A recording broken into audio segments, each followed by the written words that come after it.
네, 글로벌 이슈에서 투자 아이디어를 찾아보겠습니다. 마켓 트렌드 시작하겠습니다. 김종효 연구위원과 함께합니다. 어서 오십시오. 네, 안녕하십니까? 네, 글로벌 대외 이슈들이 지금 주목이 되는 가운데 오늘은 어떤 이야기로 포인트를 잡아볼까요? 네, 아무래도 유가가 또 고가에 들어가고 있는 모습이죠. 유가에 대한 분석을 통해서 과거 사례와 함께 우리 경제에는 어떤 영향을 미치게 될지 이 부분을 점검을 해보도록 하겠습니다. 네, 간밤에 이 유가 상승의 에너지주가 뉴욕 증시 반등을 이끌었는데요. 시리아 우려로 110달러를 돌파했는데 2년 내 최고주였습니다. 더욱이 지금 전략가들은 특히 월가에서 유가 150달러까지 치솟을 수 있는 가능성도 배제할 수 없다라고 얘기를 해서 오늘 유가의 움직임을 예의주시하겠습니다. 최근에 움직임의 특징을 잡아본다면요? 네, 장기간 유가가 조정을 받았다가 최근 들어서 좀 반등을 보이는 모습이었죠. 근데 레벨 상승을 하고 나서 일정 부분의 레벨에서는 박스권을 보이는 양상이었는데요.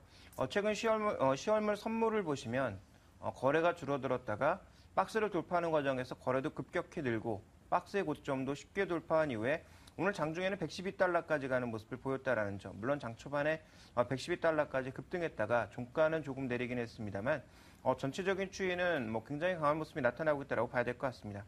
준비된 그림을 보시면 최근의 움직임이 나오는데요. 한 6개월간, 3개월간의 흐름 속에서 최근 2개월 동안 박스를 그리던 흐름이 최근의 거래 급증과 함께 급등하는 모습을 보여주었고 이 안에는 어느 정도 투기적인 세력이 상당수 유입되어 있는 것으로 보아서 유가의 추가적인 가능성을 염두에 둔 이 수급적인 요인도 현재 시장에 작용을 하고 있다. 이렇게 봐야 될 것 같습니다.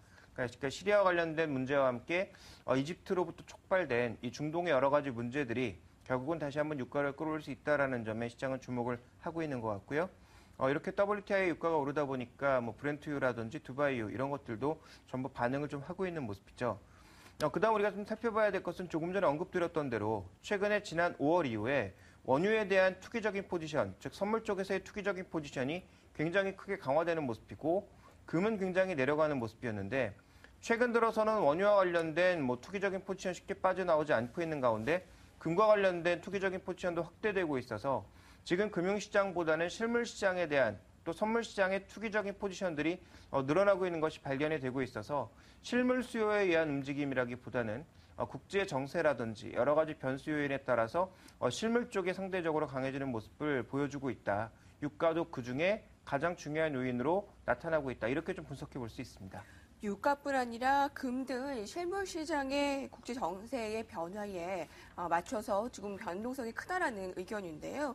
앞서 차트를 봤지만 박스권에 있었던 이 유가의 상승세가 최근에 거래 급증과 함께 뚜렷하게 나타났습니다. 자, 그럼 이런 현상을 고유가라고 볼 수 있을 텐데요. 과거 사례를 통해서 본 이 고유가가 경제에 미치는 영향 어떤 것들이 있을까요? 의외로 우리 경제도 이제 많이 효율적으로 바뀌었기 때문에 고유가와 관련된 충격은 예전보다는 적다라고 봐야 되겠죠. 그리고 특히 정치적인 이슈로 나타났던 것은 의외로 쉽게 돌파하는 모습들을 많이 보여줬는데요. 네.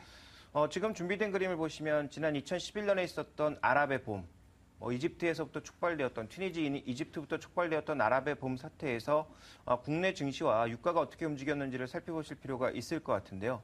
이때 보시면 지금 빨간색으로 표시되고 있는 것이 코스피고 회색으로 표시되고 있는 것이 WTI 유가인데 유가의 상승에도 불구하고 실제로 리비아의 공습이 시작되면서 우리 증시는 반등을 보이기 시작했고 오히려 유가랑 같이 갔다라는 거죠. 그래서 중동 민주화가 나타나는 구간에서 잠시 조정을 받았지만 오히려 빅이슈가 터지는 구간, 악재가 현실화되는 구간에서는 오히려 지수가 반등을 하는 모습을 보여주었고 유가의 상승세에도 아랑곳하지 않는 모습을 보여주었고요.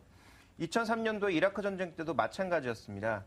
이라크 전쟁이 터지기 이전까지 여러 가지 불확실성으로 인해서 코스피 지수가 크게 조정을 받았다가 전쟁이 터지자마자 오히려 이때를 기다렸다는 듯이 지수도 반등하는 모습을 보였다라는 점. 그래서 전체적으로 지금 이런 정치적인 이슈로 나타난 유가의 변동성에는 코스피 지수가 또 한국 경제가 의외로 견조한 모습을 보였다라는 점에 이제 시장은 주목을 하고 있는 것 같은데요. 여기에 이제 함정이 있죠. 2003년도는 중국의 수요가 가장 크게 확대되었던 시기여서 한국 기업들이 중국으로 적극적으로 진출했던 시기였고요. 그래서 기업 이익이 굉장히 빠른 속도로 차화정 중심으로 늘어가고 있던 구간이었기 때문에 지금과는 다르고요. 2011년도 마찬가지입니다. 2008년, 9년의 충격으로 인해서 크게 악화되었던 시장 흐름이 동남아시아를 비롯한 이머징 마켓의 부상으로 인해서 경제가 좋아지는 시기였죠. 그래서 전체적으로 지금 보면 과거 사례가 똑같이 반복되면서 시리아 전쟁이 터지면 코스피가 급등한다라는 그런 논리는 기업이익이 정치되어 있는 현재 상황에서는 굉장히 제한적이다라고 봐야 될 것 같습니다. 그래서 이런 부분들을 좀 살펴보실 필요가 있을 것 같고요. 네. 또 시리아 공습이 만약에 이라크 전쟁처럼 장기간으로 흘러가는 것이 아니라 단기간에 미사일 그리고 공습으로 끝나버린다면 오히려 이것은 시리아와 관련된 추가적인 전쟁 수요를 크게 일으키지 못함으로써 미국 경제에도 별 도움이 되지 않는 것이고 유가를 비롯한 전체적인 변수에도 별 영향을 미치지 않기 때문에 오히려 제한적일 것이다라고 봐야 될 것 같습니다. 그러니까 결론은 뭐냐면 과거와는 다르다. 네. 이번처럼 시라크 공습 막상 하게 되면 코스피가 반등할 것처럼 포장하는 것은 조금 위험성이 있다라고 보고 있고요. 또 하나 이제 우리가 좀 생각해 봐야 될 것은 110달러를 넘어서는 구간에서는 코스피가 조정을 받았다라는 것도 고려를 해봐야 되겠죠. 그러니까 준비된 그림을 보시면 유가가 이제 항상 110달러를 넘어섰던 구간들 2011년 이제 초반이었죠. 그리고 2012년 또 초반 그리고 2013년 하반기로 들어가고 있는 상황인데 지금 세 번째로 유가가 100달러대를 넘어서고 있는 국면이거든요. 이럴 때마다 코스피 시장에 조정이 나타나는 모습을 보였기 때문에 기업이익이 정체되고 있는, 둔화되고 있는 현재의 상황에서 올라가고 있는 유가는 부담스럽다. 또 원화가 아주 폭발적인 강세를 보일 수는 없기 때문에 상대적으로 수입 물가의 상승 가능성도 고려를 해봐야 되겠다. 이렇게 판단해 볼 수가 있겠고요. 자, 만약에 고유가가 안착되는 모습을 보인다면 유럽도 마찬가지입니다.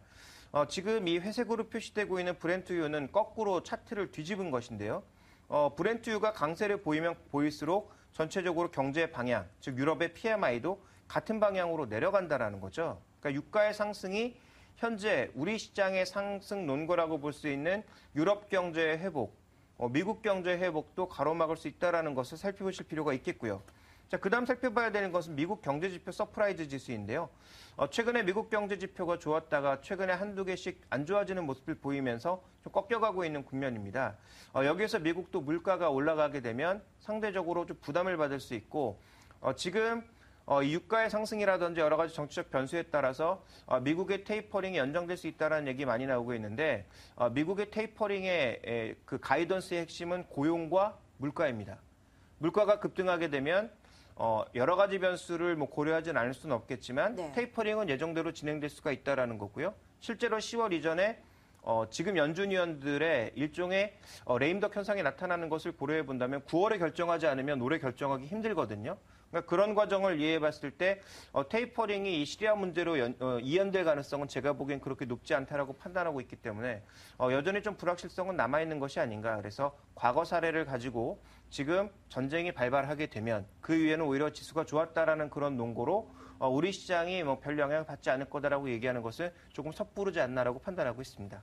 유가로만 봤을 때 CNBC가 보도한 결과 이제 미국이 시리아를 공습을 한다면 120달러는 넘어설 것이고 만약에 이 시리아 쪽에서 또다시 공습을 한다면 150달러 이상까지 치솟는 것도 우리가 각오를 해야 된다라는 의견을 내놓게 되었습니다. 유가 전망과 함께 그 관련 종목들까지 체크를 해본다면요. 네, 일단 이 시리아 문제가 어디까지 갈 것인지에 대한 고민이 필요한데요. 아까도 조금 전 언급드렸다시피 그냥 주요 지역에 대한 공습 한 번으로 끝난다면 실제로 유가도 다시 제자리에 돌아올 것 같고요. 금융시장에 미치는 영향도 제한적이라고 판단하고 있습니다. 그런데 문제는 이게 이제 자꾸 지연되거나 다른 문제로 번져나갈 가능성. 네. 예를 들어서 이집트와 관련된 수에즈 운하를 막는다든지 아니면 여러 중동 국가들이 미국과 영국의 공습으로 인해서 아랍이 똘똘 뭉쳐서 다시 한번 미국과 대적하는 모습을 네. 보인다든지. 보복을 한다든지 그렇게 되면 또 상황이 더 달라질 수 있다는 거죠. 예, 그렇습니다. 이제 이런 불확실성이 네. 문제인 거지. 지금 시리아 한번 공격하는 것 자체가 큰 문제는 아니거든요. 그래서 시리아 이후에 과연 어떠한 불확실성이 나올 것인가에 시장은 좀 더 주목을 해봐야 될 것 같고요. 네. 그렇다면 유가는 쉽게 가라앉기보다는 추가적인 좀 강세를 보일 가능성을 고려를 해봐야 될 것 같고 만약에 사태가 불확실성이 계속 나아지는 즉 예측 가능한 상황이 아니라 예측 불가능한 상황으로 간다면 그건 이제 지수에 부담이 되는 거죠. 네. 그래서 가장 좋은 건 시리아 문제는 그냥 공습 한 번으로 혹은 한두 번으로 마무리되는 것이 일단 가장 좋은데 이와 관련된 변수는 누구도 예상할 수 없는 만큼 조금 지켜봐야 될 것 같고요. 그다음에 이제 우리가 살펴봐야 되는 것은 오늘 미국의 정유주들이 굉장히 많이 오르지 않았습니까? 지수를 견인하는 견인차 역할을 했는데 한국도 비슷한 모습이 나타날지 점검이 필요한 구간이죠. 근데 최근에 이제 정유주의 흐름을 보시면 정제 마진이 유가의 상승에도 불구하고 별로 좋지 않은 양상입니다. 그래서 이 정제 마진의 회복을 좀 더 기다려보는 시기가 필요하다라고 보고 있고 단기적으로는 외국인이나 기관의 수급이 좋아진다면 이들 종목의 단기 반등 정도는 가능하겠죠. 그래서 이들 종목에 대해서는 뭐 짧게 본다면 단기 반등을 노릴 수 있는 뭐 그런 전략적인 포인트는 있습니다만 장기적인 흐름은 여전히 정제 마진의 부진함이 이어지고 있다라는 관점. 또 하나 이 석유화학 시장 쪽에서 특히 석유화학 쪽의 전반적인 공급이 계속 확대되고 있는 양상이고 또 에탄 크래커를 비롯한 다른 크래커들이 굉장히 많이 만들어짐으로써 실제로 이제 이 석유를 만들어내는 그런 이 공급량도 굉장히 많아지고 있는 구간이기 때문에 정유주에 대해서는 단기적으로는 수급에 맞춘 단기적인 투자 전략이 필요하겠고요. 그러니까 단기 매수 정도가 필요하겠고 네. 중장기적으로는 여전히 조금 조심하는 그런 전략이 필요하지 않을까라고 판단하고 있고요.